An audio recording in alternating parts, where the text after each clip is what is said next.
अच्छा देखिए, जो मैंने आपको पहले बात कही थी ना वही हो गई। यहाँ पे जाएं, डाउनलोड स्लिप करें अपनी इंटरमीडिएट कैटेगरी की।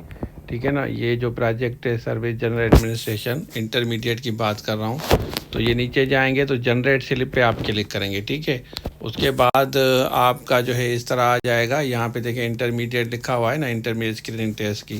तो आप देख लें कि आपकी टेस्ट किस तारीख को, मतलब एक हफ़्ता इन्होंने आपको दिया है, एक हफ़्ते के अंदर अंदर आपको तैयारी करनी है। ठीक है, तो वहाँ पे जाएं, आप वेबसाइट पे जाएंगे तो वेबसाइट पे जाके आप फर्दर चेक कर सकते हैं। जनरेट स्लिप पे आप क्लिक करेंगे तो आपकी डाउनलोड हो जाएगी। अब 7 दिन में आप मुझे बताएं, आप रिवाइज़ ही कर सकते हैं। जो हमने आपको कोर्स दिया है उसको आप रिवाइज़ करें, होपफुली आपकी टेस्ट ज़रूर पास होगी। हम आपको बेस्ट विशेज़ कहते हैं, वेबसाइट पे जाएं, बल्कि पोर्टल पे जाएंगे, सखर हाईवे का जो मेन पोर्टल है उस पर जाएंगे तो यहाँ डाउनलोड स्लिप पे आप क्लिक करें। यहाँ पे लिखा है ना, प्रिंट करें अपनी स्लिप, और उसके बाद आप उसको कोर्स को रिवाइज़ करें जो हमने आपको दिया है। Thank you so much. अल्लाह हाफिज़।